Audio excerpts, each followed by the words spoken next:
Well, in urban settings, community gardening is something that's beginning to grow again. It's been around a long time, but they're starting to pop up all over the place.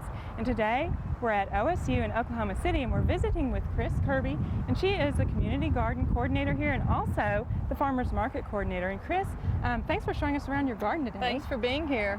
Now, this garden is actually kind of a prototype of a community garden, isn't it?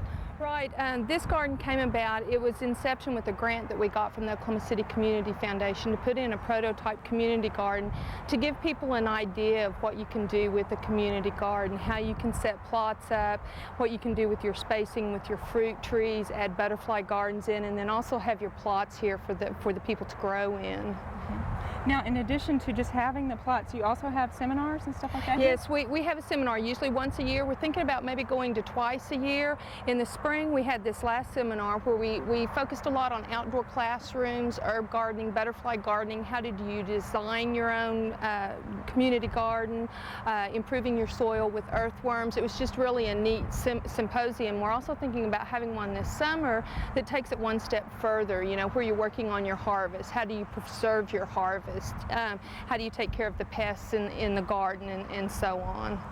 Now, in your community garden plots, who actually takes care of these? What this is it's basically students, master gardeners, faculty, anybody in this area that wants to have their own community garden plot to do their growing in.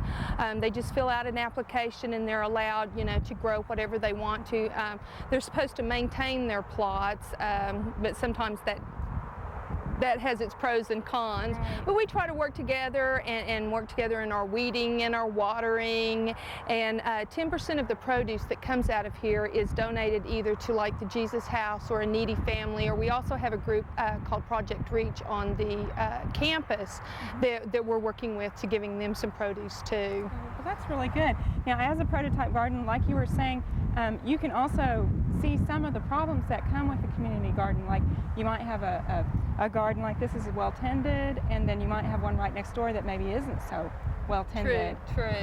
I think it's just it's a time factor. You know, people get so wrapped up in their daily lives and they don't get out here and tend their garden. But it's neat because when you come out here and you have a work day, you can kind of share your ideas, your gardening ideas, share your different seeds and plants that you've grown. This is also stemming community gardening. What's really nice is there's no boundaries to community gardening. You know, it affects all people from all walks of life.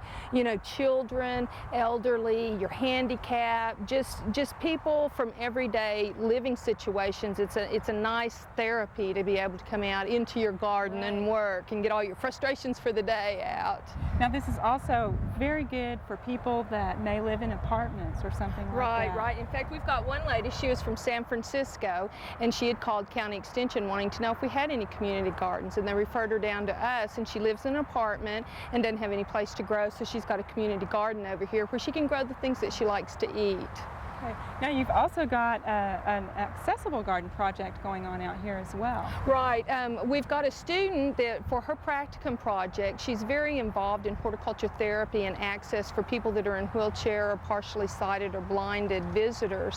And what she's doing is she's taking the plot and making it where it's got the brick pavers so a wheelchair can get in there and people can have access. It's all been measured by arm length where people can get in there. There'll be signs that are done in Braille so they can tell, you know, what the wording is in the instructions. There'll be a potting shed where they can, you know, it will lower down to a chair size and they can do all their work from there and then plant within the garden. Okay.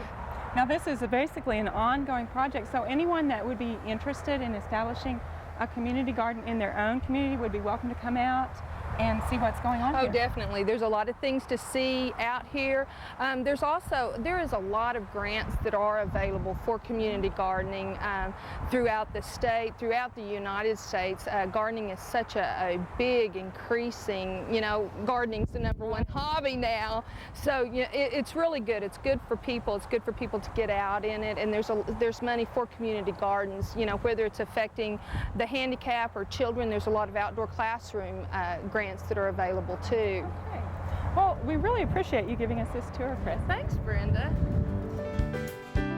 We hope you've enjoyed this classic from the Oklahoma Gardening Vault. Remember, even though these tips and techniques are timeless, there's always something new to learn in the world of gardening. By subscribing to both Oklahoma Gardening and OK Gardening Classics, you'll have access to a wealth of gardening knowledge, both classic and contemporary.